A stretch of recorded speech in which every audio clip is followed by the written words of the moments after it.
అన్నమయ్య జిల్లా రైల్వే కోడూరులో కాశ్మీర్లో ఉగ్రవాదుల దాడికి నిరసనగా ఎమ్మెల్యే అరవ శ్రీధర్ ఆధ్వర్యంలో మహాత్మా గాంధీ విగ్రహం నుంచి అంబేద్కర్ విగ్రహం వరకు ర్యాలీ నిర్వహించారు.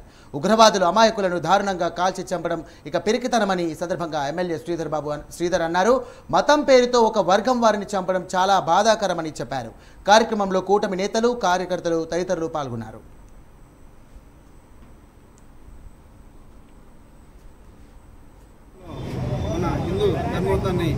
అన్యం పుణ్యం పాపం తెలియని 20 మంది టూరిజం పోయిన వాళ్ళని ఏదైతే ఉగ్రవాదులు చంపారో వాళ్ళ కుటుంబానికి ప్రగాఢ సానుభూతిని మా రైల్వే కోర్టు నియోజకవర్గం మా ప్రజల తరఫున నేను తెలియజేశాను.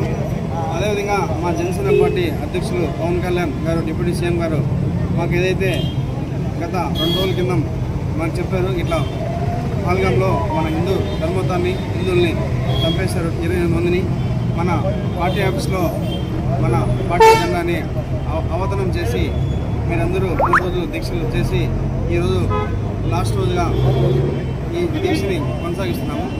అదేవిధంగా మన నెల్లూరు జిల్లా కావేలి దగ్గర మధుసూదన్ అనే వ్యక్తిని కూడా మనం మన నుంచి కోల్పోయడం జరిగింది. వాళ్ళ కుటుంబాన్ని కూడా రైల్వే కోర్టు ప్రజల తరఫున ప్రగాఢ సానుభూతి తెలియజేస్తాను.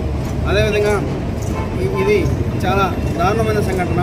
అలా చేయడం కన్న తల్లికి తెలుసు, వాళ్ళ అమ్మ పడే ఆవేదన. కన్న తల్లి మా కొడుకుని వదిలేయండి, నన్ను కావాలని చంపండి అని చెప్పినా కూడా ఆ దుర్మార్గులు వదలకుండా చంపేశారు. వాళ్ళకి మా ఎన్డీఏ గవర్నమెంట్ తరఫున నేను ఇక్కడ నుంచి సవాల్ ఇస్తాను. మోడీ గారి నాయకత్వంలో, మన పవన్ కళ్యాణ్ గారి నాయకత్వంలో, చంద్రబాబు గారి నాయకత్వంలో ఖచ్చితంగా ఆ ఉగ్రవాదుల్ని ఒక్కరు కూడా